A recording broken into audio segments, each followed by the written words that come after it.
Should I start? Hello and welcome everyone to the panel discussion of art, well-being and you. And we have with us this beautiful panel which is going to share some nuggets of their life experiences with us which we can take back. Now, today while I was thinking about this panel, I came across a poster in which a panda is asking a tiny dragon, what is more important, the journey or the destination? And the dragon says, the company. So here I am in conversation with the most beautiful souls that I really, really love, sharing a piece of them to let us get a glimpse of what our richness could be. I don't know where my journey or my destination is, but I know this right now, here and now, this is the most important place where I want to be. And I'm truly grateful for this. So we have with us this beautiful panel. I'll just quickly introduce them. We have Frederick. I'm just going to read out a bit about each of them. Frederick is a facilitator, a coach, a mentor, a writer, a yogi, a minimalist, and so many more things. A storyteller, a mystic, a mechanic of inner self, and gardener of the soul, and above all, a friend. So we're so happy to have you here, Frederick, with us. Thank you for giving us this time. We have Megha, who is an expressive art practitioner and a co-traveler for inner journeys. Welcome, Megha, and thank you for this time that you're giving us. We have Leslie, my favorite, who is a singer, songwriter, multi-instrumentalist on a journey with nature, community, and self. Welcome, Leslie. It's so nice to share this space with you. Thank you for your presence. We have Jaya, who likes to imagine herself as a pilgrim on this planet. Pilgrimage to her is about traveling light, engaging with respect, celebrating diversity, pushing self with compassion, letting go joyously, and embracing the unknown willingly. Such a beautiful introduction, Jaya. Thank you so much for your presence and giving us time and being here with us. Thank you.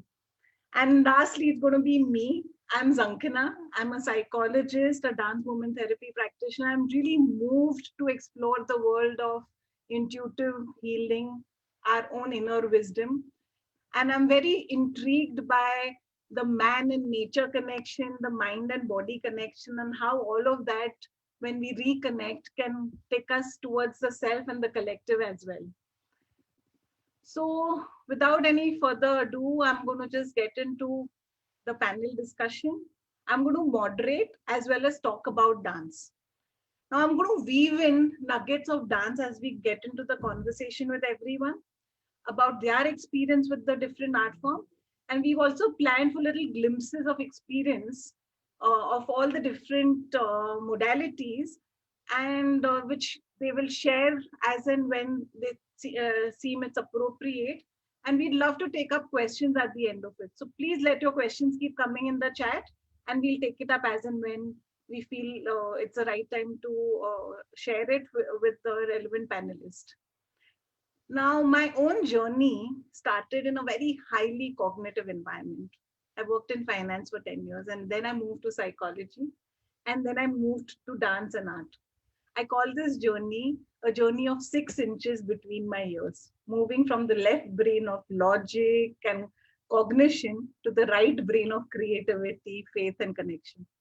And when I experienced this journey, I realized that somewhere in my mind, I felt very lost.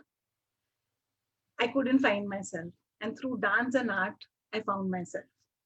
So from living excessively in my minds and thought, dance and art became an invitation to come home to my felt senses and my body. And this invitation has helped me realize so much about healing, our intuitive wisdom, and how our presence and how when we hold the stable field of consciousness in the body, our body knows how to self-correct, self-regulate, and self-heal. So dance then became the expression of the body, and through movement, all the inner stories started emerging out. So sharing this experience, I'm going to invite Frederick, who could share with us about his experience of using art for well-being and how mind comes into the presence, which stimulates our ability of sensing and feeling, and to open up a creativity and spontaneity which can result in healing. So over to you, Frederick. Good morning, welcome everyone. And very happy to be with you and to be in the company of beautiful people like you. My journey with art has started very early. And the first opening was with poetry. And it was after a major shock I got when I came back to France. I grew up in Africa as a kid, and then I came back to France 18 years old, and I could not understand that Western civilization, which was completely that left brain you're describing, totally mechanical, rational. And to me, it was a machine. I was told it was civilization, but I looked at it and I saw it was a machine, and not just a machine, but a self-destructive machine, something that was really harming life. So I took on to poetry, and poetry was both my first approach to really, I have an artistic nature, but to really art, but also to yoga, to that connection of the mind. Because through poetry, I was really getting into a realm of inspiration. And then I studied art to become art critic, because I thought art could change the world, but I was deeply disappointed. Because where I was studying, it was just business and gratification of the senses. There was very little dynamic of personal growth or political, message. And so after that, I took to the other side, a bit like your journey. I took to Raj Yoga, and I've been living really like a monk's yogi life for 20 years, with no money, complete renunciation, brahmacharya, really a pakka discipline of yogi. And then I explored really mind, consciousness, with a lot of passion, because it's a subject that really fascinates me. And that connection between mind, between our energy field. I discovered Qigong, the Chinese, which is a fantastic art that involves everything of the body also. Body, mind, emotion, movement, breath, energy, just in one very, very simple approach. So I explored that a lot. And then recently I came to, about 2-3 years ago, I came to really discover the field of the heart, which is another field of consciousness that, that really blew me up completely. And that I found extremely interesting. And so that's more or less my journey. And I don't want to take a lot of time. It's been a long journey. I'm an old man.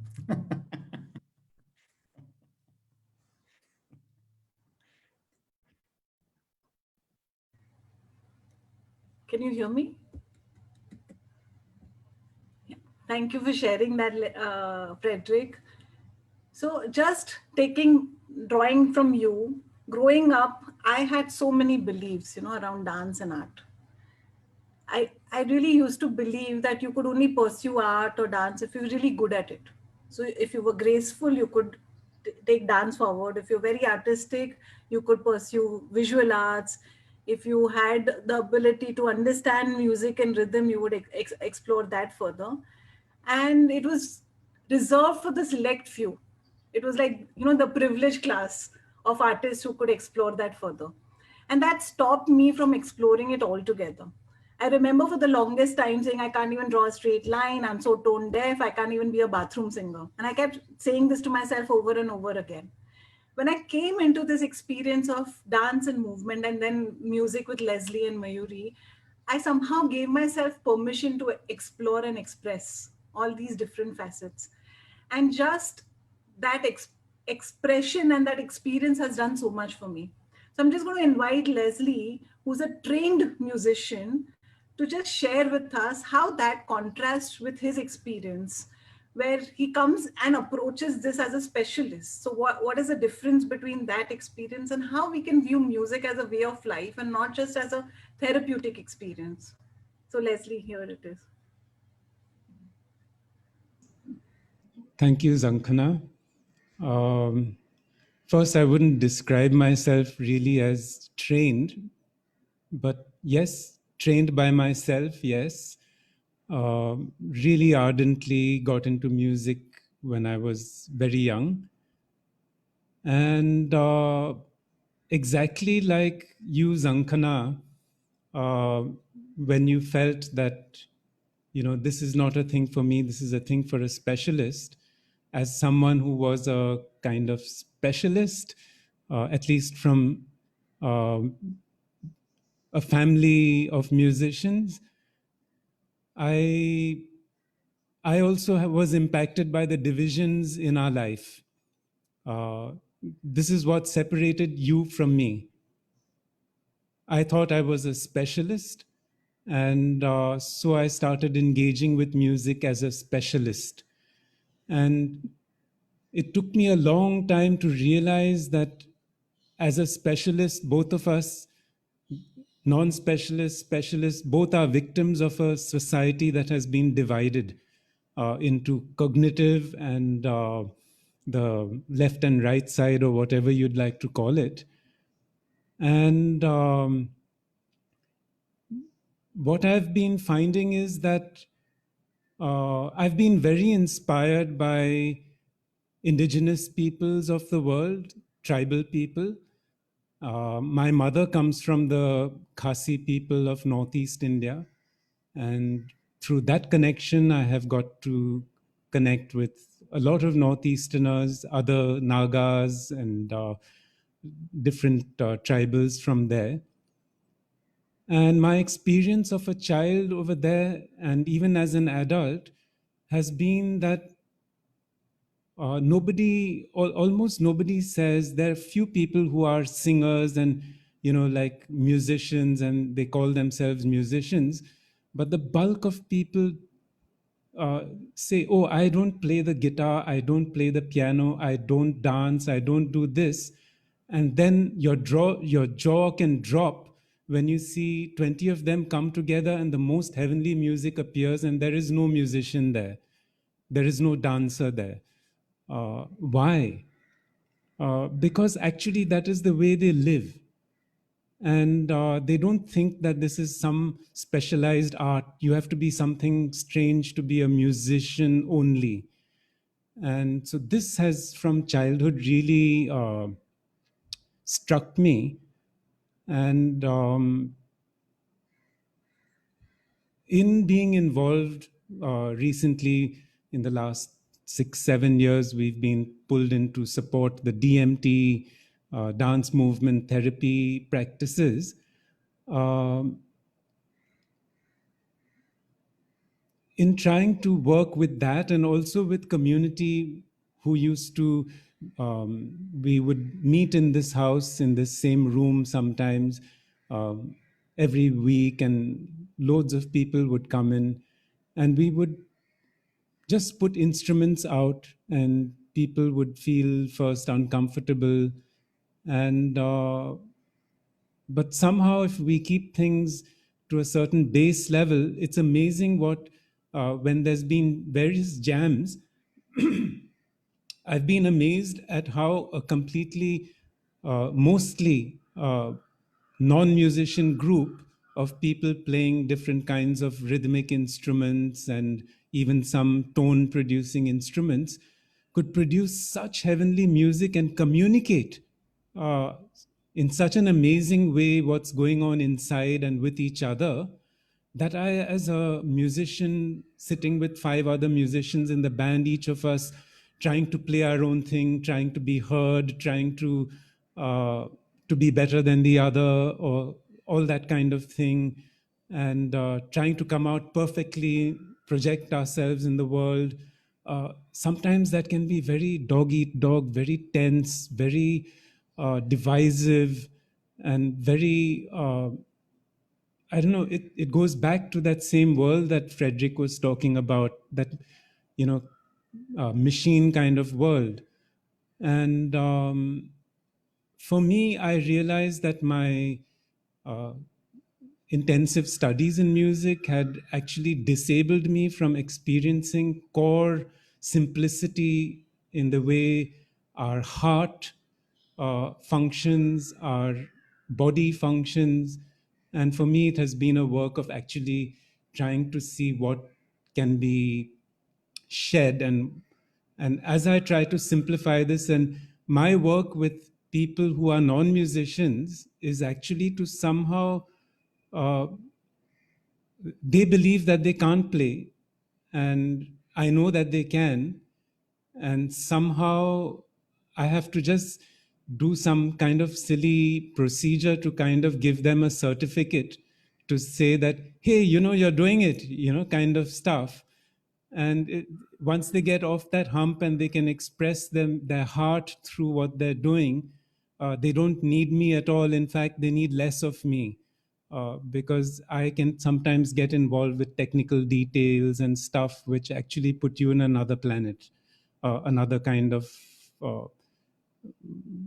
So there's that world, and I confess I'm still partly in that world too, with some aspirations there. But I feel performance has its place, and being together in music has its place. One of the strongest things I feel is like in tribal society, when there's a dance, there's nobody watching. When there's music, there is nobody listening to a performer. They're all singing, all performing. There's no audience, and that's what it should be like. So I'm trying, my journey is to get back to there, to being able to sense the body language, the heart language, and start living more in that department. So like Zankana, you are trying to come there. I'm also trying to come there. It's somewhere in between. Thank you. Thank you. And I hope to meet you very soon, because I'd love to be able to do what you can do to hold the space for people. So Megha, I'm going to move to asking you something. Like I was sharing with Leslie, I've always known I'm not an artist. I'm not a dancer, painter, or a musician. And I often get asked, do I need to be any of this to be a dance movement therapy practitioner? And when I came into this world, I realized that actually we have created silos of good and bad, and we have put structures in it. But whenever we use art therapeutically, it actually brings out the essence where everything is equal. There is no good and bad. There's all movements are equal. All music is equal. It has its own expression. All kind of art is also equal. There's no right or wrong in the form of body and the form and the shape that the body takes. And similarly, about the music and the pause between the music also that happens. And similarly with art, it can just be an expression. The focus needs to move away from the technique and be on the expression and the process, right? So can you share how you brought art into your own life, your own self-care, how you took off all these ideas of how art needed to be, and share the glimpses of your story with us? Sure. Thank you, Zankana. It's funny to be here because I feel like this journey with art has really been more in the last 1 year or so. For the longest time, even I've been in a very cognitive domain, lots of therapy, lots of reading. But actually, art is about living it and not just thinking it. And it helps you live it, and it helps you express and see more clearly. And it becomes a medium for expression, for support, for anything. It can seep into so many ways of your life. So I put together images of how I use art in the last 1 year. So let me just pull that up. So one way in which I use art is when I'm struggling with emotions. Like, one of the things I've learned is to feel your feelings. You're stuck with, you can know them and you can know everything that is a chaos in your head, but art actually helps you express it. So for example, can you see the picture here? For example, I just one day created a stick figure. I'm not a very talented artist. Stick figures is perfectly enough. And I just made these arrows to represent all these critical thoughts that I had. And the more I put it down, it just became such a visceral, like, wow, I'm really being attacked by these thoughts, and it helped to just have it out there. And then I created this other image saying, and every day I'm living in a way with all this attack and I'm still pushing through, which brought out some empathy for myself. And then I was like, oh, I was able to get in touch with how do I drop these? And if I'm surrounded by nature, which is my squiggles, green squiggles is my version of nature.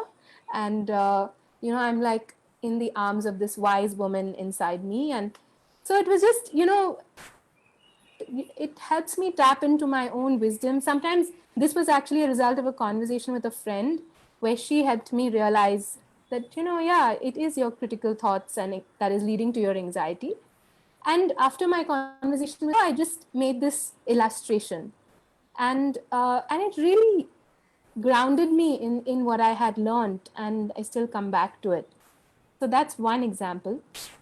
The other is, I was just feeling really upset one day, and I'm going to actually come to it. It's vulnerable because there's so much personal details on it, so I won't pull it up yet. I'll describe the situation where I was just feeling so vulnerable, and so I created this red, squiggle in the middle, and then as I created the red to represent my emotion, I then started being like, oh, what are all the things that are upsetting me? And I started in a non-linear way putting that out there, and it came like this big fat no. And I realized that, and that was my cognitive sort of clarity making around it. And then after I had explored, oh wow, I'm actually angry about quite a few things. Everything seemed to be about anger. Then I was like, okay, there's anger. Until then, I could not have named that it is anger that I'm feeling, because I don't like anger. I don't like feeling it. And then I said, okay, what do I do with this anger? And I took out a big piece of paper and with soft pastels, just really put in a lot of emotion into it, and kachra I made out of the page, and just put my energy in it. And then I took a step back and said, okay, how can I feel my power? I've expressed this anger, and then I made this in the middle, I made the circles. And for me, that represented power, my choices. And so it's my meaning making, and I can make meaning using art however I want.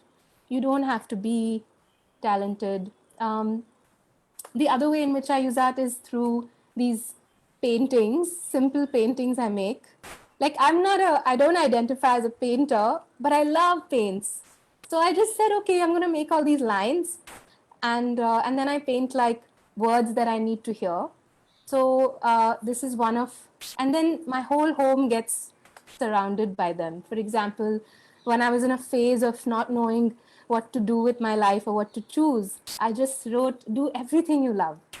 And it just sits out there in my living room, right?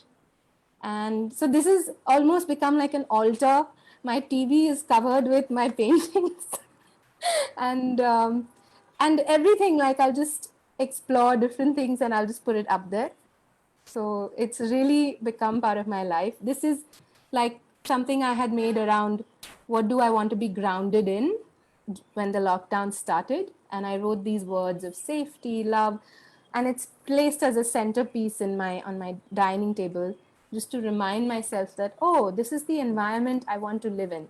I want to live in a nourishing, caring, blooming, surrendering environment. So then everything in my home becomes like a support system. You really change your environment to support you. And then the other way I use art is in my creativity, in my work. And because I have lots of ideas and I get lost in them and I don't follow through. So then I found art is a fabulous container for projects and experiences. So I created this, it looks like a tree, but it's a path. And the first stage is to go through all these bushes, the green at the bottom. And that was when I was beginning this project and I was defining it and I was starting to work on the project. And then, a week would pass or 10 days would pass and you sense that, okay, I'm making progress. And so then I just painted the next level. And whatever came to mind, you know, these cactuses, after I painted whatever came to mind, I was like, oh, what's the meaning here? What support can I take from this? Oh yeah, this process is quite prickly like this cactus, but it also has these beautiful pink flowers. So, you know, I love meaning making. And so I just make stuff and then say, okay, what's the resource here? What? The other way in which I use art is just objects create art, right? Any objects. When I'm at a restaurant, if I want to be playful, my leftover in my plate, I'll make something out of that. And it suddenly brings play in the conversation with whoever I am. In the beginning of lockdown, I felt quite lonely and disconnected. And so I said, you know, I have all these friends who are supporting me, and I'm part of can I imagine a circle of friends holding me? And so I just took out like these, you know, shells and pieces I have, and I created a circle. And I actually thought about who is each one. And each one of these represents a certain person in my life. And it sits out there again on the table. And my table is full of these things, like you can imagine now. Everything is on my table. There's no place to eat. Yeah, and then this is art too, right? It's a reminder. It looks beautiful, and it's a reminder of the support that I feel in my life. And then finally, I use art to connect with other people. I've just become somebody who carries paints with me everywhere I go.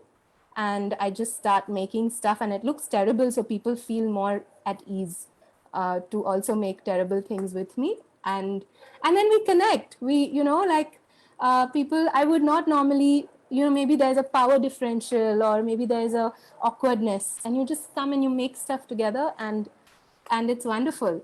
And from this, we went on to start dancing. And so I've become like just taking art along with me everywhere I go.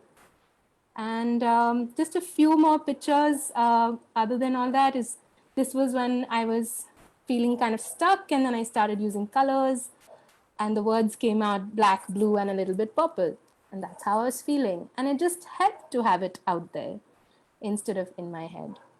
I use this idea a lot. I make clouds to represent the chaos in my head. When I don't know what I'm feeling, I'll just put it in clouds to represent, like, this is everything. Or I know I'm sad, so I'll just put sad on paper, and then I'll write out every possible thing I could be sad about all around it. And it just helps. It's just like, okay, yeah, it's okay, you're sad, that's fine. And I'm sorry you're sad. And it creates that space for witnessing yourself and not being all figured out, and just experiencing what you're experiencing. And then finally, yeah, this is my level of talent. Just like sometimes it's just like an angry, like red thing, and no, and boundary, and whatever, you know. And it's when I don't know what to do, sometimes I have like where I'm sitting as well, all my color pencils are out. So I'll just have paper out as well. So I make it all very accessible. And then I'll just scribble something. And so art has just become part of my life that way, you know. And I feel like it is a much fuller way to live. It is a much like expressive way to live, instead of just in my head, just contracted all the time. So yeah, thank you for witnessing some of my journey. Thank you for sharing it. I'm so inspired. I want to come and watch TV in your house, and I want to eat on that table with all of that around me. That's so beautiful. And what was really, really beautiful was the meaning you make out of it. Because when I was watching it from a different point of view, that did look like a tree. And the minute you said path, how something else opened up. And that's the beauty of creating something and making meaning out of it. So wonderful. Thank you so much for sharing this, Megha. Thank you. So like in movement, we say all movement are equal. I love that she also brought out the point that it was not about beautiful art, it was about expression, and how she creates messy art so people feel comfortable to explore that, right? So coming to Jaya, who does so much work around drama and theatre, very often when we think about theatre, we think about the product or the final outcome, right? The final production piece that is put out there, the presentation. In dance also, when you think about dance, very often we think about the choreography and we want to think about the final outcome of that. But when we think of dance therapeutically and we want to create an open space, we always encourage authentic movement, because in authenticity we feel that it becomes a map to self discovery, right? It takes us to where we really are. And I would suppose a similar experience exists in even psychodrama and using drama therapeutically. So, Jaya, can you just share your experience of working and throw some light on the dichotomy between the practice and the performance in the production of theatre and how that leads to healing? Thank you, Sankara. Yeah. I want to first revisit this dichotomy itself and ask if it does exist, or is it just a convenient way of looking, labeling? Because there is actually no space between your right and your left. What exists is you. It's a continuum. And I think it's like Leslie said, the dichotomy between the performer and the spectator. Does it really exist, or is it a convenient political thing to do? And maybe there is some purpose. Maybe it serves, okay, I have washed the left side of my face and I need to wash the right side. So maybe it is convenient to think, but maybe they're actually not so distinct. And I want to kind of start by inquiring into this dichotomy of art as therapy and art as art, and what does it mean? Or art as production. You use the word when drama is produced. The producers and the consumers, when that dichotomy comes in, there is economics in it, there is politics in it. And uh, yeah, and then who is selling what to whom, then who is producing and who is consuming, and what's happening here. When we use the word therapy, or you have been also using the word healing several times, and healing is about bringing the broken pieces together, things that look apart come together. And maybe there is, when we diversify, when we specialize, like I want to perfect this particular raga, I want to get this speech of Hamlet and I want to work on it. And as an actor, when I'm working, is it not therapeutic? Is it, or is it therapy only when it's done as a, and are we in this process also creating more dichotomies? Just a inquiry can be very, very meaningful, because some of the greatest painters would say, I want to paint like a child. And that's the final point. You want to come back and reclaim the, like Leslie said, to come back to that. And in theater, we keep, the performers might keep talking about wanting to come back to the authenticity, the naturalness. A child doesn't need to learn how to cry or how to express anger. She knows. Nobody has to tell her how to modulate her voice. So expression is something so organic. And like Frederick used the word machine, and machines probably bring about that dichotomy. There is a mechanistic way in which we look at body and mind, uh, outside and inside, spectators and performers, and all of them exist inside me. It's a continuum. And a very, for me, the production or the performance is actually practice, and practice is performance. It's all one. And it depends what lens I choose to wear at which point. And in order to do that, I think what has been very helpful for me is bringing in the sense of play. That it's a play. It's all right. You goof up, it's all right. You perfectly sing this, you perfectly deliver this dialogue, it's all right. And so there is like in a play, uh, it's the benefits, the fruits are intrinsic to it. They are not outside it. I don't have to do something for something else. The joy is inbuilt into it. It's innate. It's intrinsic to it. The laws of this particular game, this particular play that we have built right now. Okay, we'll play Antakshari. I mean, it's such a funny thing. Why should we be doing it? But it's fun, and we believe it and say, "Hey, तुम्हारे को दस से नहीं आया." You're out of what? Nothing. We're okay with it. And that sense of joy, if we can bring into our lives as well, and it extends. I mean, it becomes like a metaphor. Whether it's marks, career, marriage, everything is about. It's a play. We are doing it. It works. Let's do the best.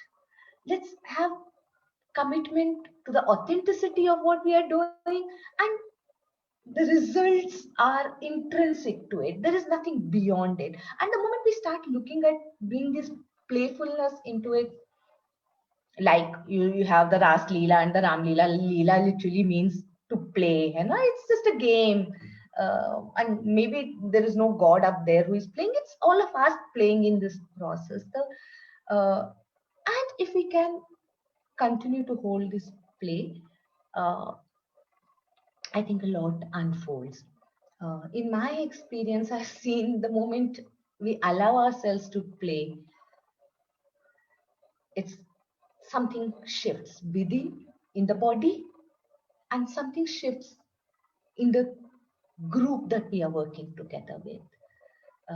And not, I don't mean we are working with them, but I'm saying anybody, whatever is the collective, something shifts. It's political. Suddenly everything becomes equal. So it's subversive in that sense, but it is so uplifting and it connects in so many ways. And from a machine, we become an organism which doesn't have a mechanistic hierarchy, but it somehow just connects like in a forest. Everything is interconnected and everything is doing its own bit, but there is a greater harmony, and it's playful. Yeah. And whether it's with children, whether it is with any group, that when we and it also requires us to let go of this role from outside. Yeah. So I just wanted to share this bit about how I see it as a continuum. Yeah. It's so beautiful and so beautifully even expressed that how the dichotomy exists in a way of looking at things for such a long time and across everything, right? So the hierarchy that is created because of this division is seen in politics, in religion, in class, in gender, and so much more. And this division somehow also leads to that inner conflict that we experience, where we have also separated within ourselves. And that separation gets so confusing. It causes so much of anger, hatred, sometimes violence, grief. I think it seeds all of this intolerance because we can't tolerate the separation, whatever is different from us. So now that we are recognizing this, and thank you for bringing this up also, the need is to unite. The need is to rebuild our lost connection, right? Within ourselves and without also, with our communities and fostering love, tolerance, and togetherness. I know dance and art has the power to transform this connection, right? And bring the communities together. And I know Leslie does a lot of work uh, working with communities in Bombay as well as in tribal region So can I invite Leslie back to just share with us how music has brought the tribes together, and perhaps you can share your experience of working with community too.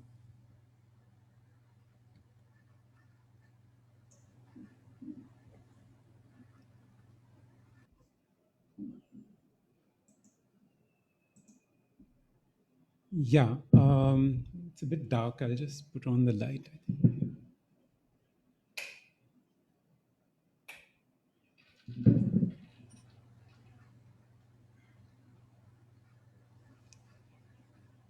Um, I would bring it to actually direct experiences at home and with community and people who come together. And in many different communities, we have those who may visit our home, we may go somewhere and meet other people, and there may be gatherings there.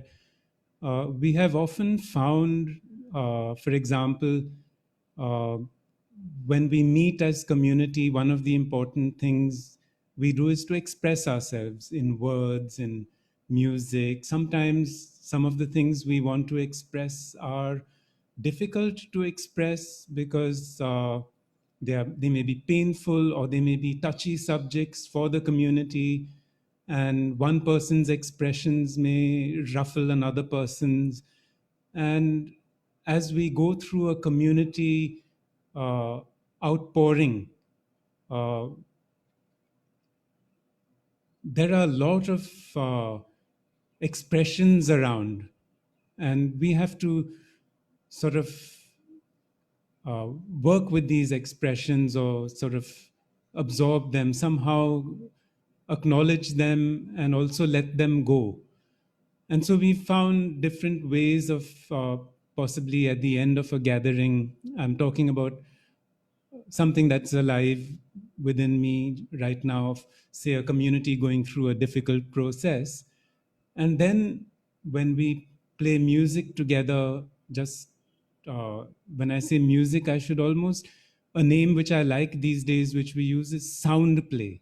Because the moment when you say music, you kind of eliminate people who are of a different music genre, uh, and it's got to be in tune, it's got to be in time, and all these laws come up and people get disabled with them. So we just play with sound, something like Jaya was saying, play, do these things. And our experience time and time again has been that when we use voice and rhythm in universal ways, so that there doesn't have to be not necessarily any words, it's just pure expression of the feelings.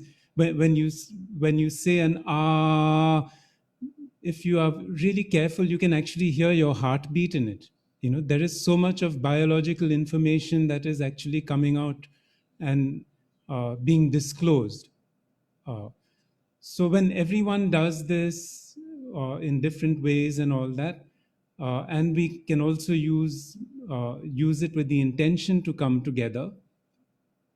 Time and time again, I've found that going through a process of using music together and body movement actually shifts us from that thinking space. It's not, thinking is not bad.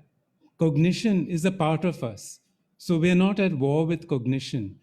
But there are so many other parts of us too. And what we're simply trying to do is to make those parts alive. And somehow, when there are a lot of conflict is seated in cognition because it's so good at seeing differences. But the heart is so good at seeing resonances, and the body is so good at, connecting. So when we use these things, we've never, we're always sort of amazed at how a kind of really dense kind of heaviness in the community can be suddenly turned and flower into a kind of deep connection where whatever we've said, whatever's gone through is now acknowledged and let go of, and we're back together. And when I think of old societies that have been doing this regularly, I think, gosh, how much wisdom they have in what they do, you know, and because the little that we've practiced whenever we can, which is not as often as would happen when you're living with people all the time, all around you, and you can practice this daily. So those people for so many years, so many lifetimes, thousands of years have been using these methods of just being together. Uh, there's a lot there which we need to recover. Um, so it's just, I feel, not about talking left, right, but about not just being on one side. We need to explore the rest of us, give it more airtime. So could you give us a glimpse of that experience? I'd love to. So, what I'd like to do, and if you would like to join me in that after I demo what I'm about to do, is I'm going to. Can everyone join you? Like we have a few people who've signed into Zoom. Can they join you? I would like everyone who would like to join. You don't need to. You can be even on mute and try it where you are, because this is something you can do practice internally. In fact, now that we are on Zoom these days, we have had to sift through things that, you know, we can't have that in-person connection. And so some of the things we do don't actually work on Zoom, but this is one that can work. So whoever would like to try it, please do. And I would like to hear, maybe after we've gone through it, anything that came up for you through it. I want to share a chant which, when I have been going through difficult times, when I was quite young, teenager, uh, in my 20s, 30s, I would use this to kind of soothe myself, to find a space of healing, expression, and yeah. And the thing about it is, it has no words. And if you observe some of the indigenous people, often the chants that are there don't actually have words. And this is really useful because you can use the same sounds to project different questions, feelings, inquiries, and offerings, the same words. So I'll get into it. And while First, he's starting, if Yeah. anyone wants to join in, please, you can have your videos or audios off. Even on mute is okay, but then it'll just let us know that you are doing it.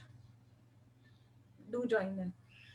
So Yes, I'll please. do it a couple of times just on my own. And then I will kind of try to show you how I use this, a bit like how Megha was showing you how she kind of did those images on the paper and what they meant. So I will let you into how I kind of use these sounds.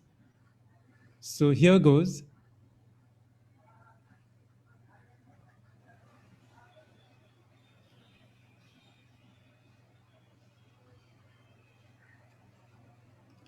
Yo hai, yo hai.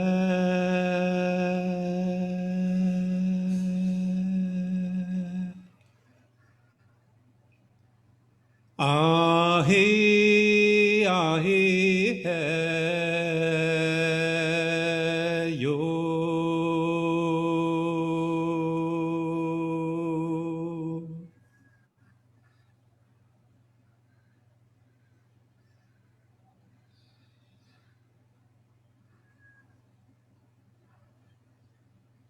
Yo hai, yo hai.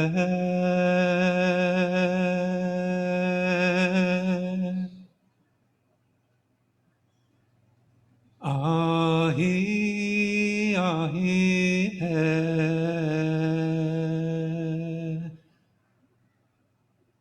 Yo.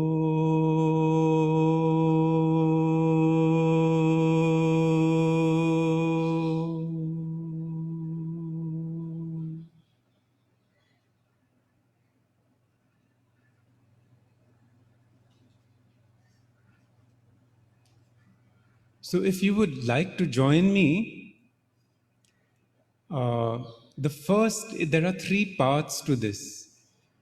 The first part is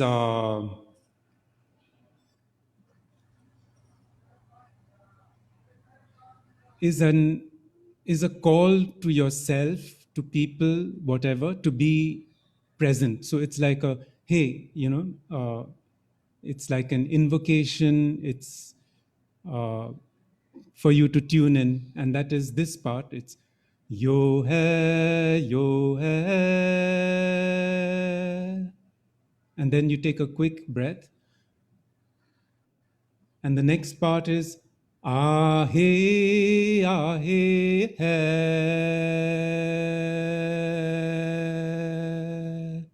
breath.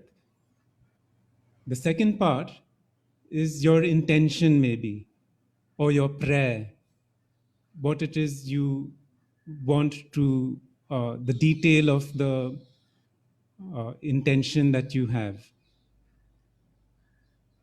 And then after the breath, after that, the third part is yo.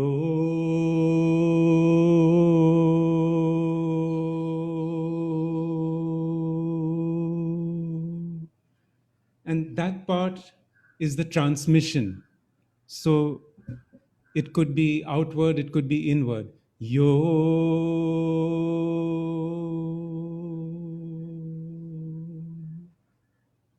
Now we can do it together.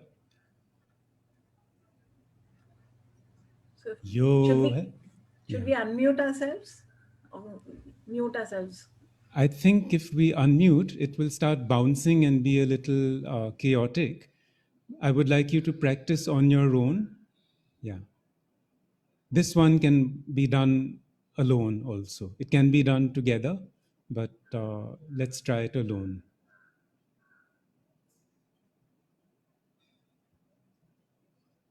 Yo hai, yo hai.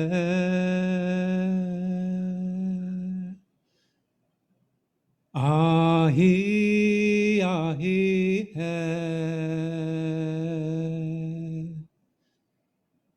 Yo.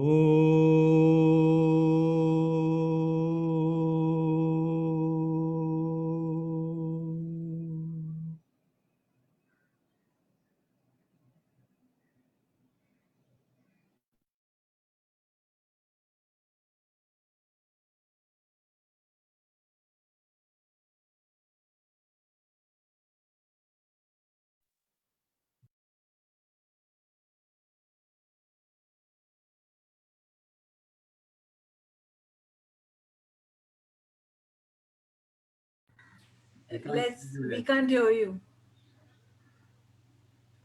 Les?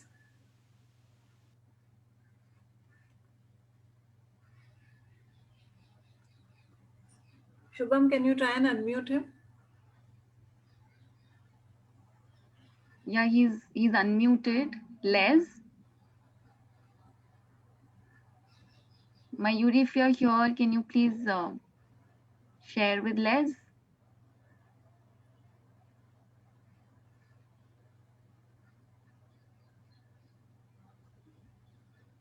Yeah, his screen is all right.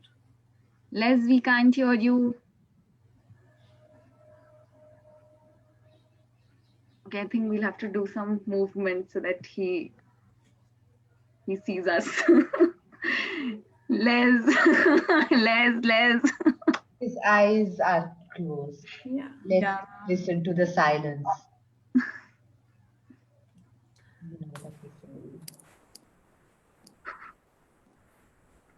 Les, we can't hear you. Can you hear us? Yo hai, yo hai.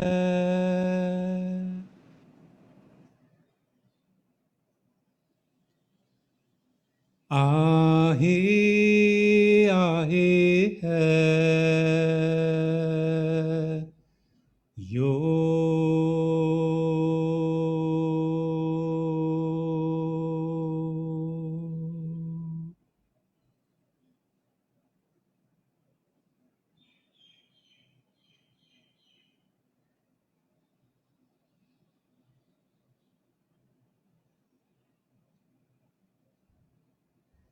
Okay.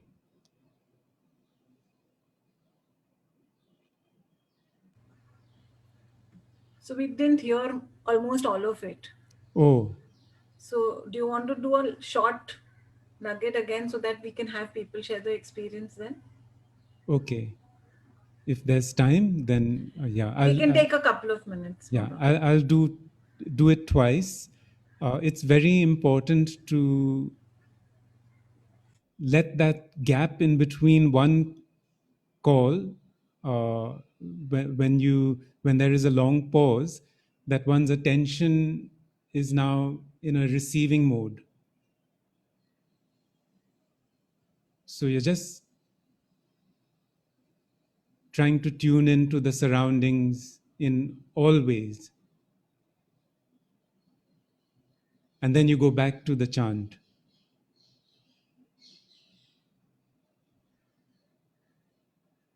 Yo hai, yo hai.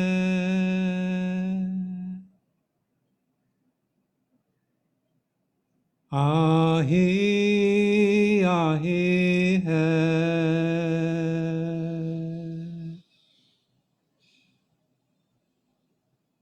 Yo.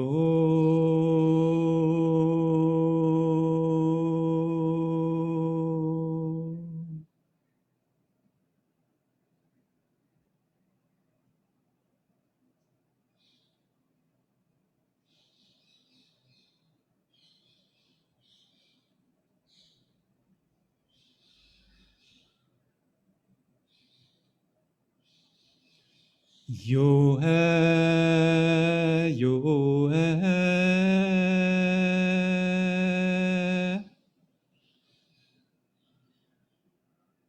Ahe, ahe hai.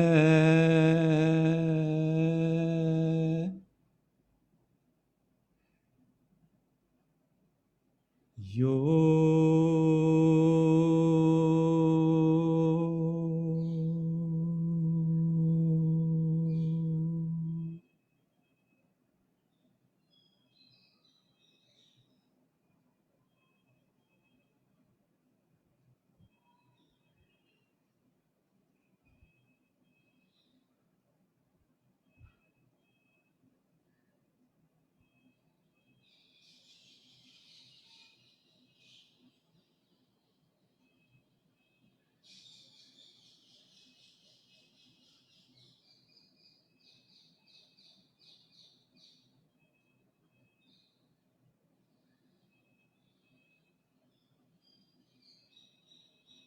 Thank you. That was beautiful. And should we just invite some sharings so you can raise your hands and unmute yourself and share one at a time instead of putting it on the chat? Because Leslie is sitting a little far from his computer, so he won't be able to read the chats. He has myopia.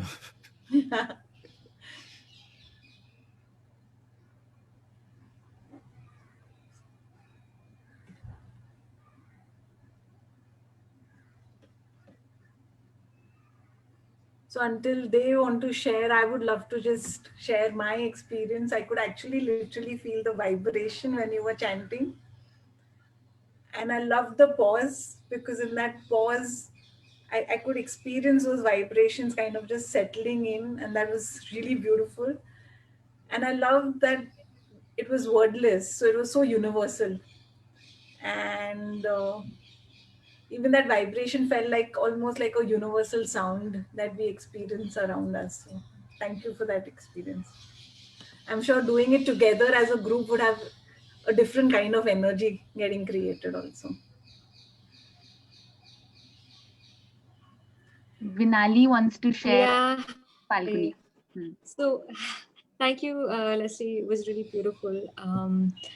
So for me, it was almost like, so after this call, I have to get into a session myself, and I'm supposed to lead the session. And for me, what happened is the intention for that session just became very powerful inside me.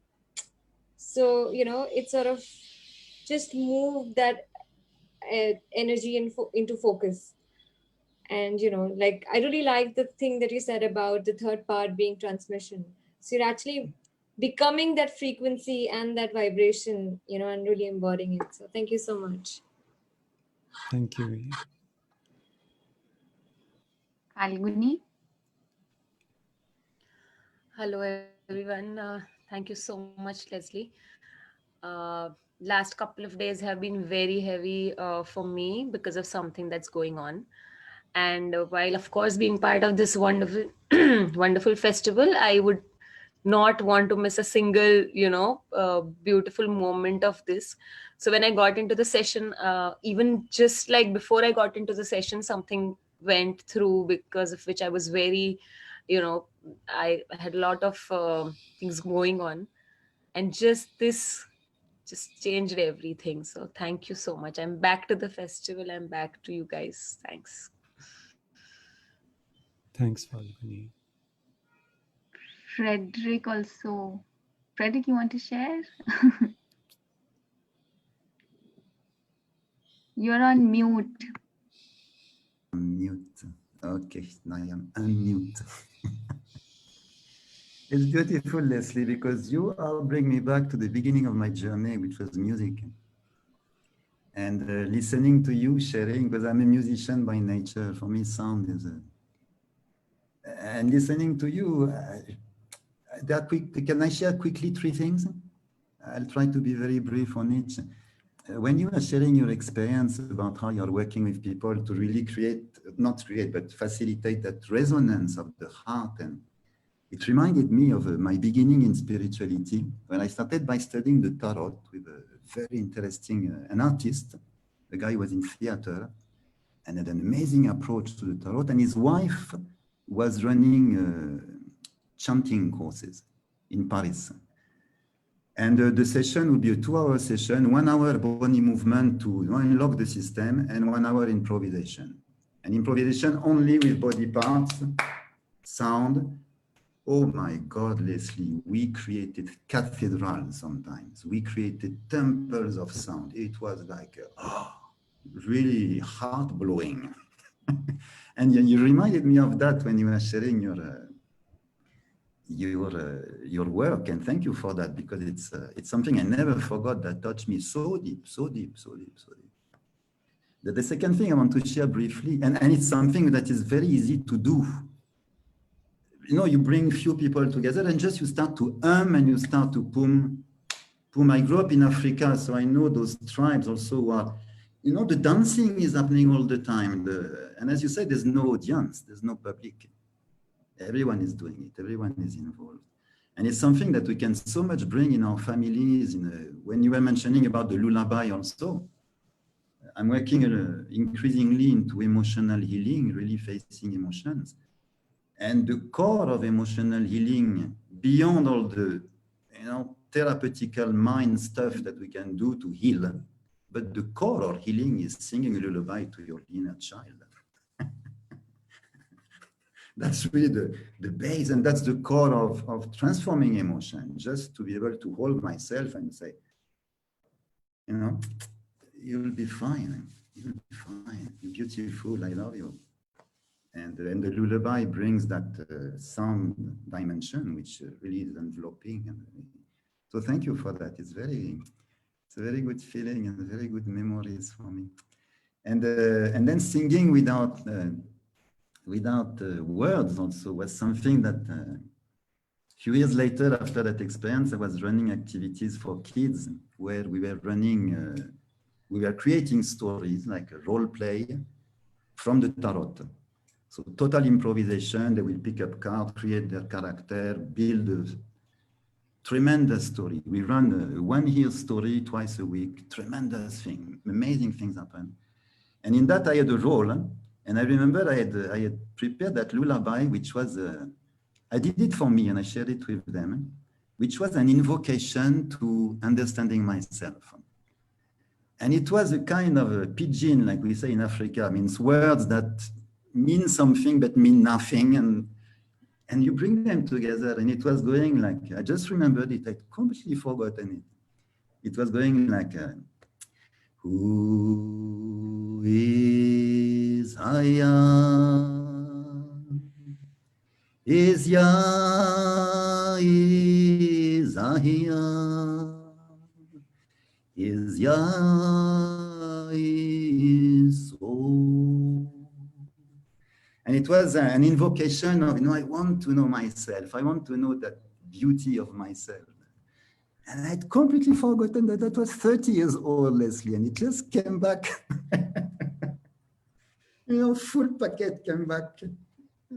Oh, thank you for that. It's a very beautiful thing.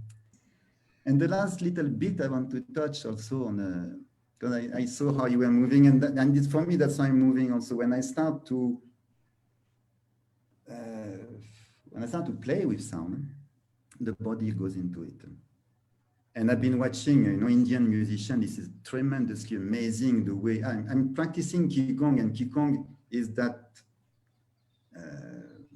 practice where you learn to follow your energy flow with your hands. So it goes like this, and you follow it, and in the beginning it's a bit technical in inverted comma, but then it really becomes not just a dance, but a movement of energy that you are flowing. And when I see singers, opera singers or Indian classical singers, they go like, oh, they move it, they expand it, And this is in terms of energy work and in terms of manifestation, as you were doing, connecting with the self, setting intention and projecting that energy.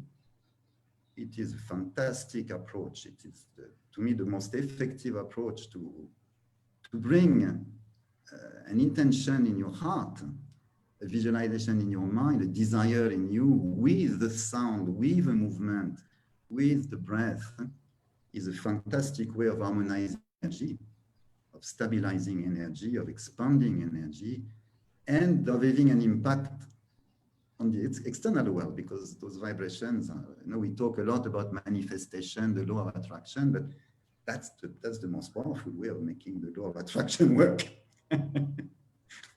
When you put an intention, sound vibration, an image, and a movement together, you have something that really reverberates on the outside. So thank you so much for that. It was very, those popped up memories feel so good. Thank you so much, Leslie. Thank you so much for sharing this. I feel really inspired and supported, and like I want to go into this more and more. Thank you so much. Thank you, Leslie, for this beautiful experience, and thank you, Frederick, for bringing this up also and tying it up with your former experience. So just as you were talking, I was just reminded that how Leslie spoke about transmission both inside and outside, and I believe you do a lot of work in the space of self-awareness, which is transmission inside, and then self-leadership, that how that self then comes outside and interacts and with the world outside. So how does art make its way into this work, and can you give us some experience of that too? Me? Yeah, you, Frederick.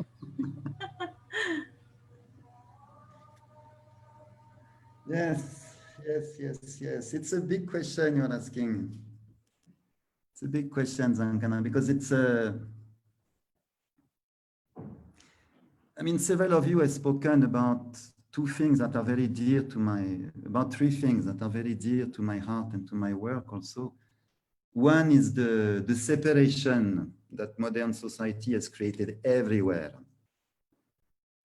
And the fact that, yes, there is art and there is a reason. There is heart and there is, professionalism, and that's two different stuff. Or for some of us, it is mixed, but, very professional people don't go into art because that's a waste of time. Artists disguise, despite sometimes professionalism and commercialism, because that's chichi, that's not. And yet it's life. Life is made of all those dimensions, both within and without. And so to separate that, to me, has always appeared like a nonsense, although I've done it like everyone else. But all my life, I've seen that there's actually nothing that's to be rejected in ourselves and in our life, but everything has to be put at its own place for what it does. And art does something to our system and to life. And reason does something, and it's very useful and it's very important. And food and relationship and love and everything does something. And the more I go on my journey, the more I see that I come from a very judgmental spirituality. I adopted, Raj Yoga very, very deeply, and Raj Yoga is rooted into core Hinduism, and it's right and that's wrong, period, and there's no bridge in between. Which means there are parts of ourselves that need to be subdued, suppressed, rejected, transformed, healed, God knows what. And the more I go, the more I actually see that, no, there's absolutely nothing of myself that needs to be rejected or blamed, but things need to be understood for what they do. Because every part, every ability that we have, whatever that is, fulfills this very specific function in the system. And so to me, art, I started as an artist, and I really wanted to be an artist. I started with music, wanted to be a rock star, but I was looking for sitar sound on my guitar, and I didn't have exposure to Indian music, so I could not figure out anything. And then when I discovered India, I said, that's what I was looking on my guitar. But it was too late, I dropped already. Then I went into the tarot, which is an art. Tarot is a pictorial art that you need to read. You learn to read images, and not just images, but symbols, which are very 360 layers of meaning. You can interpret symbol into so many ways, and then it becomes poetry. It becomes a theater, because every interpretation has a certain consequence on your life, on your body language, on the way you hold yourself in the world. And it's all an integrated system where everything is connected to everything and support everything. And then I discovered that for me, art was a bit like the actual doing of art, the painting, was a bit of an escape from my own personal reality. So I was kind of avoiding life. I was avoiding my problems by losing myself into my mandalas, my paintings. And I didn't really like that after some time. I felt it's a bit of a waste of time. I should do something more that has a bit more impact, because I want to do something for the world. I want to contribute something. So I dropped art completely. For 10 years, I became very dry. I didn't create anything. Because of Raj Yoga, I had to renounce everything. Really, I went through that period of total renunciation where you become completely naked. No money, no information, no friends, just your spiritual discipline, your spiritual practice, which was a bit tough sometimes. We had a lot of joy also.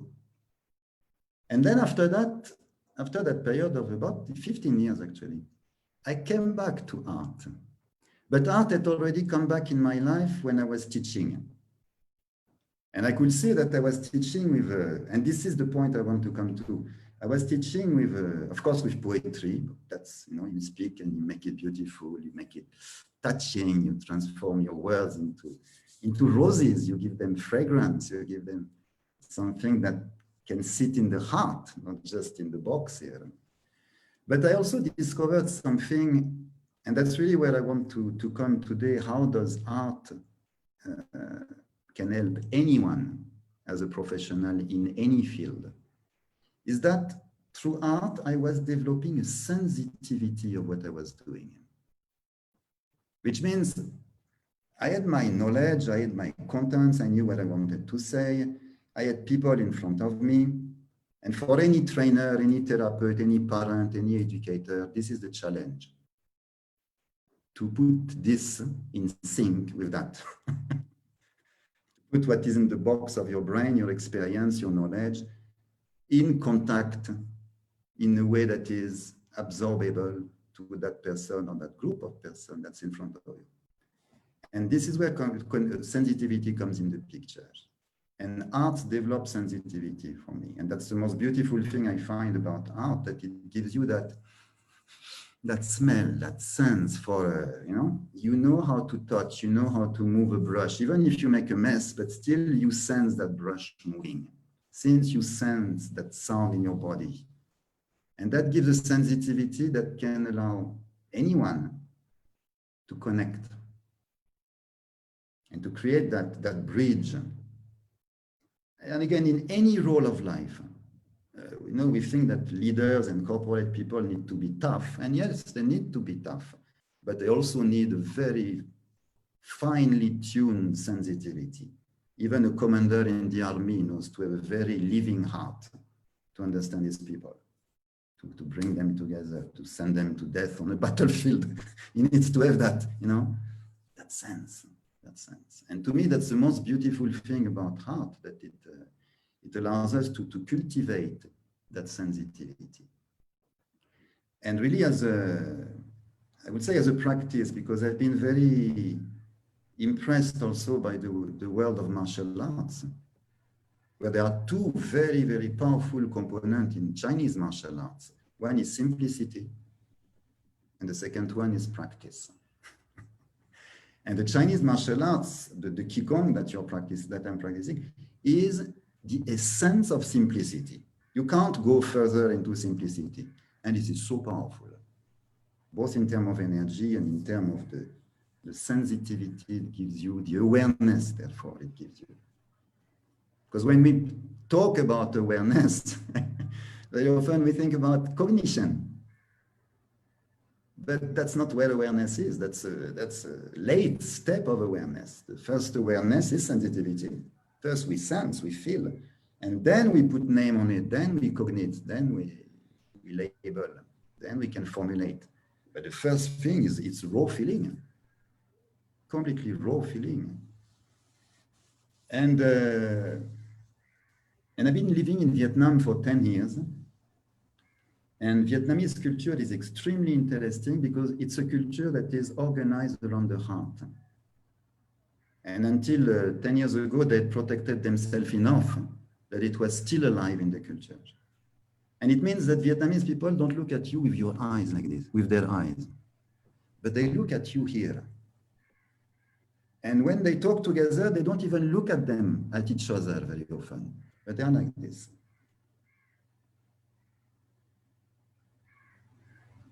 And I watched that for a long time, and I was really intrigued because I could see that, I was watching Vietnamese women coming in my center, they'll talk together, and they'll sit together like this.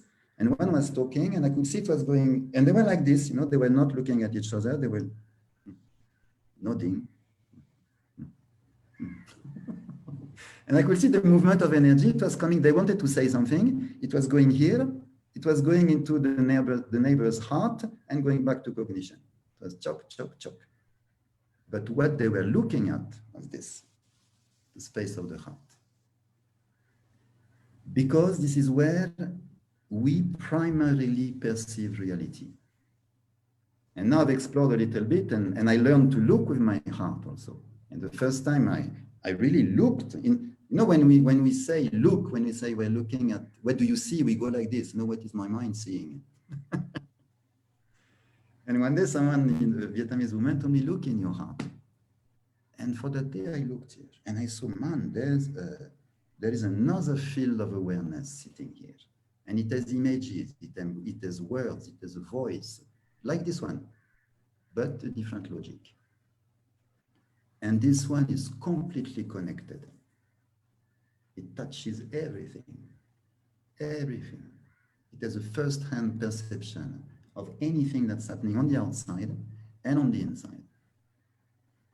And that is a power, a very beautiful, a very soft power. And I think art can really develop that if we take it not just for pleasing ourselves, because that's okay, it's okay for 5 minutes, not to become a super artist like you mentioned in the beginning, because that's not interesting. I mean, fine, why not? But to really come into the felt sense of things. Yes, I sense what's going on inside. I sense my movement of energy. I sense my emotion. I am amazed by the number of people who do not feel their emotions. And you mentioned that, Mega, in the beginning, that it's one thing to know that I have emotion. I can even describe them and write a book about them. But to be able to feel them. And I know you've planned a beautiful experience of looking into the heart. So it's 6:20. We'll perhaps come back to that experience towards the end, if that is okay. Can we come back and revisit it that time? So I'll just come back to Megha right now. Thank you so much for that, Frederick. Megha, from this beautiful share of coming into the felt sense of things, where everything doesn't need to start, the consciousness and the awareness is not sitting here, but it's sitting in the heart. But still, for some people, they like to use words, they like to write. So can you just share some insight into how you can create healing spaces through writing as well? Now, how do you integrate all these different modalities to give them those experiences? Sure, I'll try to answer that. So I love to write. I mean, I've always been cognitive, so writing always came easy. So some basic practice that I do every morning is these morning pages where it's stream of consciousness writing. And writing can be a tool for connecting with yourself, but it depends on how you guide yourself and what you put your attention on. So I always start with, how are you, love? And that's a simple prompt, but you start with that, and you actually are talking to that little child that Frederick was talking about, that you're sort of holding them and singing them a lullaby. You talk to them, like you sit down with them and you say, how are you, love? Oh, you're feeling tired, is it? Oh, I'm sorry. And you sort of just keep talking to yourself. Oh, what are you excited about today? Or what do you feel like doing? Or what's, and you just use writing to talk to yourself. So that is definitely one tool that I use a lot.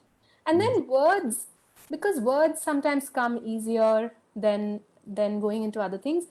I always focus on non-linear writing. So like I made those clouds. So if I have a ton of things in my head, instead of just writing it, sentence by sentence by sentence, I make one cloud and I said, I'm feeling lonely. Okay, hear you.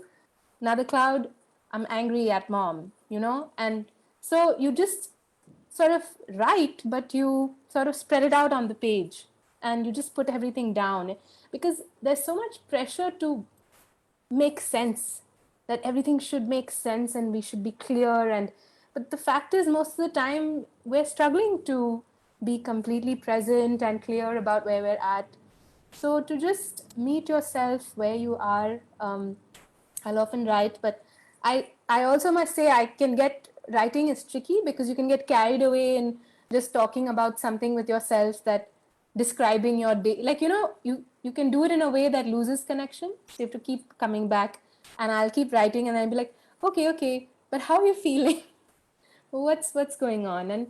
And the other question you asked was around intermodal, like using different modalities. And I think that's very important. Like Frederick and Les were showing how, like, the music comes into the body. It's not about just doing painting or dance or this or that. It's expression, it's exploration, it's being with yourself. So I actually enjoy moving through. I'll describe, for example, when there was once when I was really upset and I was really angry with my parent, and I started with just writing to get in touch with the anger, and I wrote in big capital letters, again with color pencils and like colors. Somehow that helps you break out of your small writing, like just big capital letters. I'm angry, I'm sad, I'm scared. And then that got me charged up. And I was like, okay, I'm feeling all these things now. What do I do? And so I got up and I started, like, I put on some music. I just moved to it. And then I just came and, like, I looked at what I had written and I used some colors to color around it. It's all a mess, but it's an exploration. And after I had done some releasing and, feeling like, okay, I don't think this anger is going away anytime soon, but okay, we've done some expressing for today. Let's also come back and contain ourselves and just come back to some grounding again. So then played some more soothing music. I sat down, I closed my eyes and just said, how are you? Okay, I know nothing's going to get fixed just because you do a practice. Doesn't mean it just goes away. But I'm hearing you and I'm listening to you, and it's all welcome. And then I just started, I know music really soothes me. So I picked a song, I looked up the lyrics, and I just sang along with the song. And as I sang along, something released, something felt calmer. It was like singing that lullaby. I do this often. I just look up the lyrics and I put on the song, I just sing along. And then I switch off the song and I sing just my voice. And it heals you. And you promise yourself to keep coming back to that. Your emotions are not resolved in one go sometimes, but these are practices.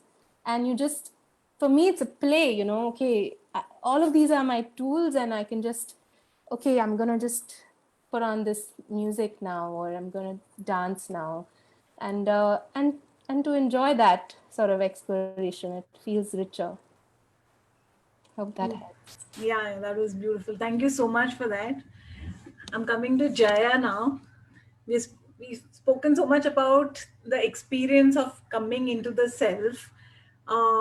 Theatre gives us an opportunity to experience interpersonal self, right? Because most of the theatre productions also, and working with drama, requires that interaction with the other.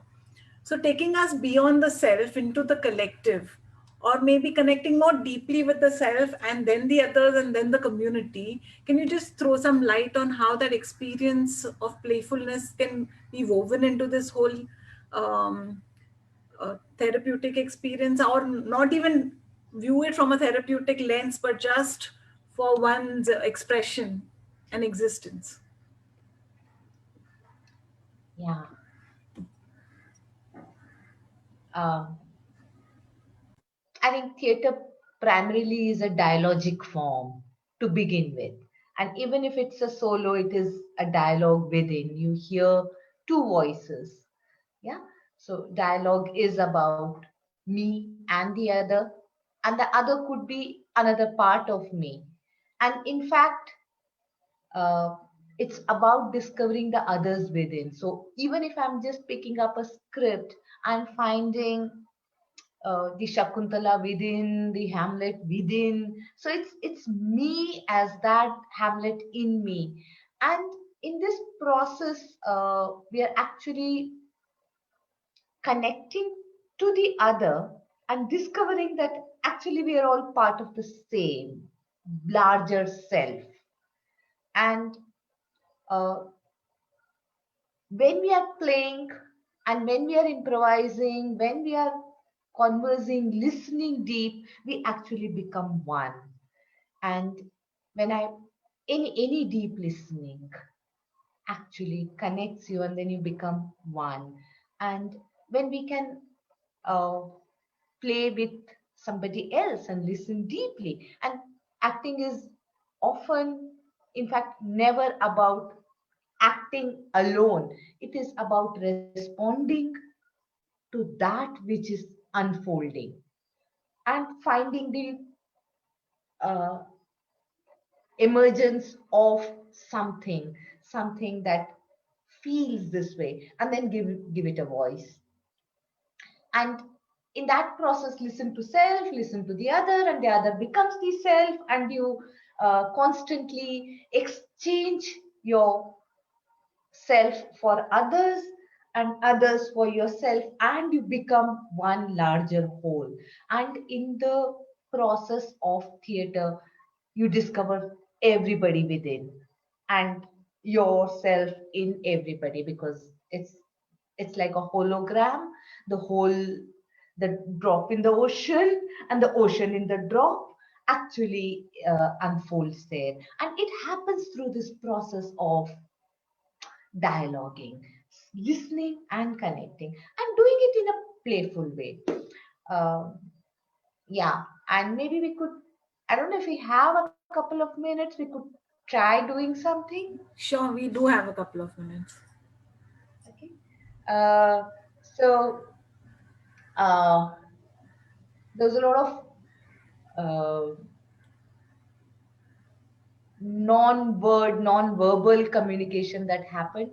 So maybe we could build that into an experience of theater.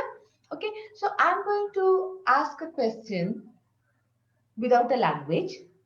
I'm going to ask a question in gibberish, and all of you respond to it. Okay, and we might get into a fight, we might get into whatever. Okay, and so maybe to begin with, would somebody like to volunteer, and then it can be multiple. One volunteer, anybody? Do we have a volunteer from the participants? Yeah.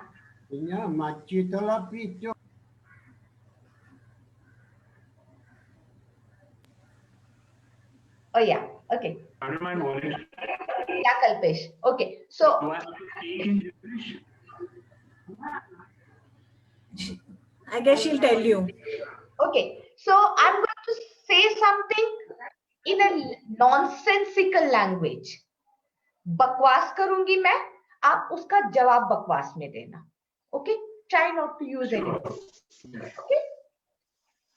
Okay. Yanchi cha hochi. Yeah, oh, it's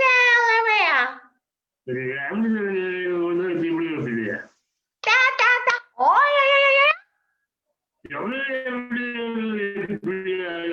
yeah. Oh, yeah, Lord. Yeah, Leslie, buy your chair.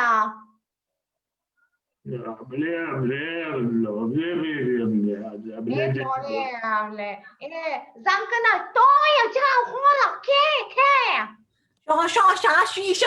Shaw, mega shaw. Why not with without boy on night going? Nhiều là che nero pacha cho hai che ko keo. Why you make better for Frederick like my daughter? Let's take a fire to follow me to the way. Yeah,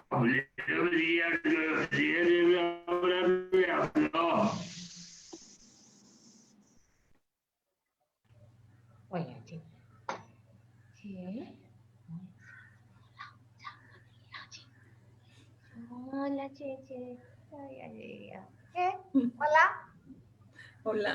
Hola. Hola. Yeah. So, how was it for you? Kalpesh, कैसा लग रहा था? How was it? The moment you said gibberish, no, I love talking in gibberish. That's one of the. I mean, that's why I was like immediately, oh, I want to volunteer for this. It took me back to the memory where me and a friend of mine in my first year of college made a 12-hour long film in which we were only talking in gibberish. It was a 12-hour long film. So when you like,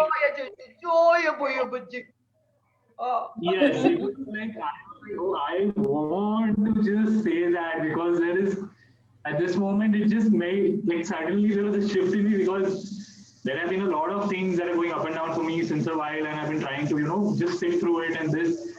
But it just helped me to immediately like, oh yes, this is what I want right now. It's just like I was like, yes, this is the time that I really want. I want to speak in gibberish because I don't think there would be any other way anyone would understand me but in gibberish. I mean, any other language would not have made sense to come out also. So yeah, this was thanks a lot. It just shifted something in me right now. Thank you so much. Thank you. Thank you for this. We have on the chat Falguni saying, thank you. It was so wow to watch. So this was a wonderful experience, even for the ones who didn't participate. And before that, I missed sharing that she said, thanks for sharing, Megha. So I think that was meant for you also. So wonderful. Can we take the liberty of 5 more minutes to give Frederick a chance to let us look into the heart? He's planned a beautiful exercise that we could all do. I know there is a session coming up later, so we'll keep it short. But is that okay? Can we go ahead with it, Shubha? Yes, absolutely. That's, I think, the most beautiful way of closing. Yeah, I know. That'll be a wonderful close. Sharing. So Frederick, So that I just wanted to share that on Facebook, Shivani has shared that reminds me of my childhood when we would pretend to know languages other than the ones we knew. And she's made a lot of different types of emoticons. Wow. And Nirupa has shared Leslie knew that language. He will be able to translate if you want. Yeah, I can translate from gibberish to gibberish. But it just brought up the child in so many of us. So thank you so much for that, Jaya. And over to you, Frederick, for bringing us into our heart. I think we have around 3 to 4 minutes. Will that time be enough for you? You have to unmute. Minutes. Huh? Not enough? If you are already in your heart, this is more than enough. That many of you are. But if you're not there and we need to go, it's too short. Too short. Shubha, how much time can we take? I think about 9 to 10 minutes. Okay. Okay, I'll try. Let's see. Yeah. Jaya, thank you so much. It reminded me also of something. I've lived 20 years in 2 cultures where that was my life, what you were doing. Which means I was living in Vietnam. I could not speak Vietnamese. And I was looking at people, and it is fantastic because you don't understand the words. And I was doing it consciously not to learn the language. And when I was in the UK, same thing. I came and I didn't understand English. And I was thinking, everything is so interesting. Those people are so nice. And then 5 years later, I started to understand English. And then I said, okay, I want to get out of here. And in Vietnam, it's been the same. I've been, sensing people exactly like you do. And I was, oh. And it's a way of really digging into the real self, beyond the dramas of the mind. It's really a way of tuning in someone fantastic. Thank you for reminding me of that. Oh, that's a day of remembrance today for me. Thank you so much, Taya. So going into the heart. Let's do it quickly.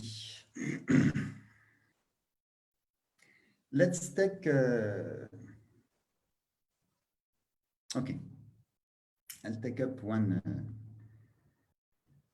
aspect of what Leslie shared with us also. I invite you to put your hand on your heart, center of your chest. And to bring your awareness back to yourself. And to yourself, let's start by your physical body. And all of us have been together for the last hour and a half. We've been looking at each other, we've been listening, we've been projecting our consciousness outside with a lot of interest and curiosity and love and spirit of discovery. And we've probably forgotten more or less our bodies in the process. So I invite you to come back to a very simple awareness of how you are sitting right now. And what's the level of relaxation, of comfort, of stability, of well-being of your body. And to sense the contact of your body with the chair, with the cushion, with the bed if you're sitting on the bed. And to feel the contact of your hand with your chest, and you may want to gently spiral your hand, like your hand is singing a lullaby to your body. And as you bring your awareness back to your body, gently Turn your attention on the inside with that same curiosity that we had to listen and to look at each other. With that same interest and that same genuine lovingness. But this time we bring that attention back inside, and we look inside, and we see inside our body something's moving. And we become aware that inside the body there's something that's moving, that there's like a pulse. And I'm not talking about the heart, I'm talking about the breath. So I invite you to become aware that inside the structure of your body, the architecture of your body, there is something that's moving. That's moving in and out, up and down. This is your breath, and your breath is like a pulse. It's a mystery. No one knows where it's coming from. We just know it's there. And I invite you to gently focus your attention on your breath and to locate your breath. To see what part of your body is moving when you're breathing.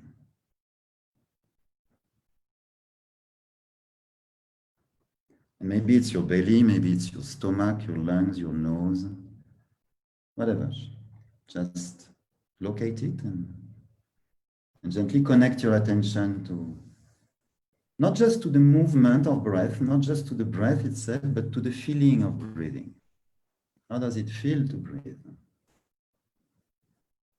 And release your breath, release it completely. Become aware that breath is not something you're doing, but it's an emergence inside you. It's something that's happening inside you, whether you like it or not, whether you're aware of it or not. Breath is life moving inside us. And when we watch breath, when we feel our breath, we actually feel the energy of being alive. That's the same that the plant is feeling, an animal is feeling, a tree is feeling. That aliveness that is first manifesting through our breath. And in order to really release the breath and really relax it completely, to surrender our control on our breath, I invite you to hum. And just you don't need to project the sound outside, but just to create a vibration inside through gentle.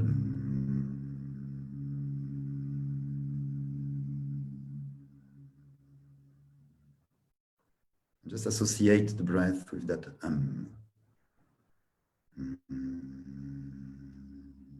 Maybe it's very short, maybe it's very long.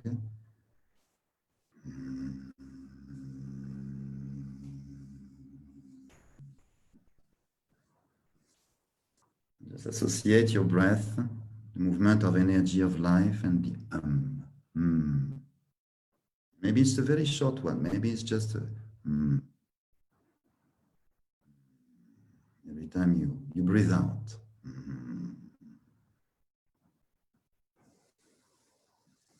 And allow your breath to fall back into the lower abdomen, in the belly.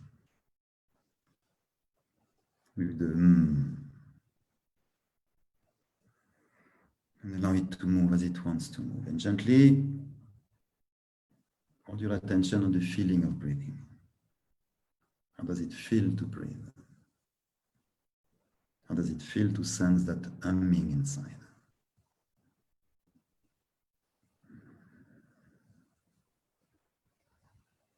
Gently bring your awareness now to the point of contact between the palm of your hand and your heart. And by your heart, I mean somewhere at the center of your chest, where as you put the palm of your hand on your chest, a relaxed hand, sensitive hand, as you pay attention to what's happening in the palm of your hand, or maybe at the tip of your fingers. And you listen to that sensation. You look very carefully, very openly, like a child looking. At that point where the palm of your hand is touching your chest, and you may feel in the palm of your hand a certain warmth. And as you gently search by moving your hand slowly, you're going to find a point where something inside your chest is resonating with that warmth. A similar warmth inside your chest is going to start echoing with the warmth at the center of your palm.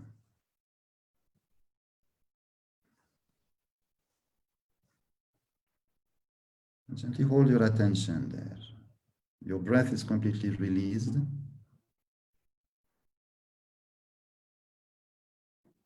And your attention is gently but firmly focused on the point of contact between the palm, the warmth at the center of the palm of your hand and the warmth at the center of your chest. And if you sense that, become aware that that connection between those two warmths is actually a portal. And visualize yourself in that little space between the palm of your hand and the space, the warmth of your hand. And from that point of contact, there's a space opening.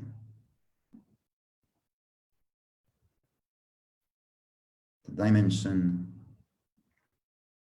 of your heart. And in that dimension, there is a landscape. And I invite you to look, starting from the point of contact between the palm of your hand and the center of warmth, the glow of warmth at the center of your chest. And maybe you can visualize yourself entering that portal as if you were walking through a gate, an opening, and entering a different dimension of your consciousness, which is in your chest, the space of your heart, and in that space there's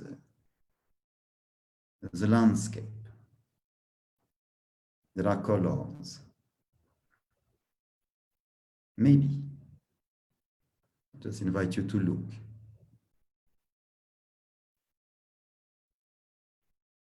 Just invite you to look and to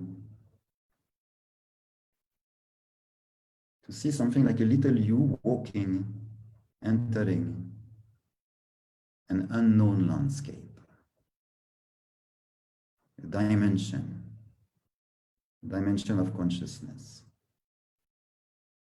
a space inside your chest, as if that space of your heart, that dimension of your heart was actually all around you. You were surrounded by it, as if you were literally inside your heart.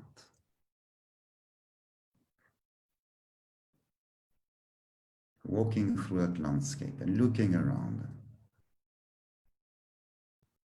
What do you see? What do you sense? And as we venture in the space of the heart, the space of the heart is very different than the space of the mind. That in the space of your heart, everything that is shown to you, even if it is nothing, is something. And I invite you to just for a few moments hold your awareness fully in the space of your chest, where your feelings live, where the deeper dimensions of your story live, where your emotions live. And look, what do you see? And allow time for forms and colors and whatever is to be seen to emerge.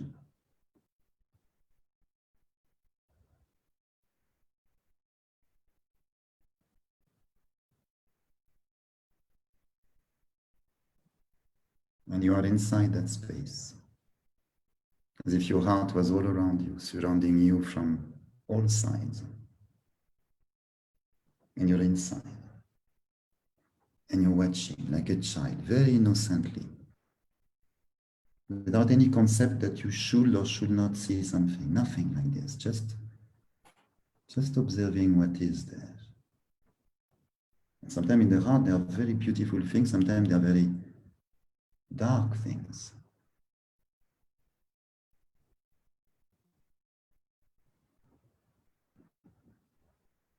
Remain aware of your breath moving from the lower belly inside the heart and back. Remain aware of the feeling of breathing. And look. Sense, listen. Does your heart want to tell you something? Does your heart want to show you something? And if you sense your heart sulking or remaining silent, secretive, and talk to your heart and wish, express your wish. As you're coming into that space, you may have come with a certain intention, and express that intention. The heart is an intelligence in itself, a voice in itself.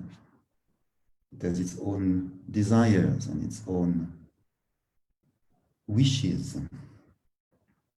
And of course, it has emotions.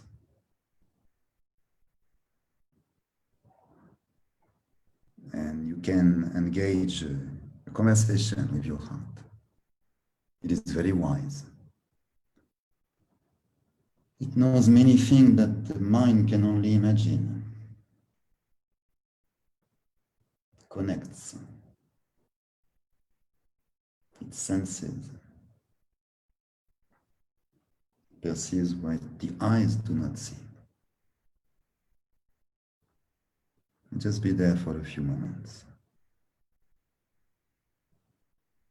Sensing your breath, the life inside you. Being aware of that inner space of your heart, as if your heart was all around you. Showing it whatever it has to show you. And maybe remaining distant, or maybe being very exuberant and expressive. Or maybe revealing something hidden inside. Whatever. Heart is a space of welcome. And gently bring your awareness back to the point of contact between the palm of your hand and the center of your chest.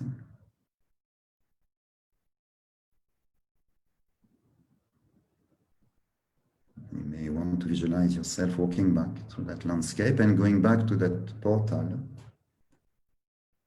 between the palm of your hand and the dimension of your heart. And see yourself in that little space between the palm of your hand and your heart, in your chest. And look back at what you saw and gently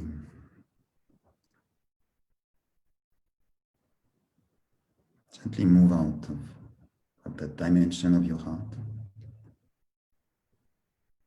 You may want to say goodbye, you may want to say that you will come back, whatever. Just look back for a moment and gently come back on the outside. The physical dimension of existence. Take one or two deep, long breaths from the lower belly. And every time you breathe in, you feel the lower belly. And then you feel your lungs. And then you release that life energy that is you, that is part of you. And release the experience. With gratitude, with appreciation at whatever happened. There is never nothing happening. There's always something happening. Thank you. Sorry for being a little bit fast. Usually I take a bit more time to really, because the mind can be very fast, but the heart is usually very slow. The mind is the logic of the computer, the heart is the logic of the flower. It's really an unfoldment, it takes time. So I hope that very short visit to the space of our chest has been useful. I'd love to have a quick sharing, but I don't know if the clock permits us. It was beautiful. I'm not able to come back yet into the cognitive space. But thank you. I just want to stay there. Thank you so much. I don't think we have time for sharing, but what we can do is invite people to probably write to Shubham, and she can share that with you later if that is fine.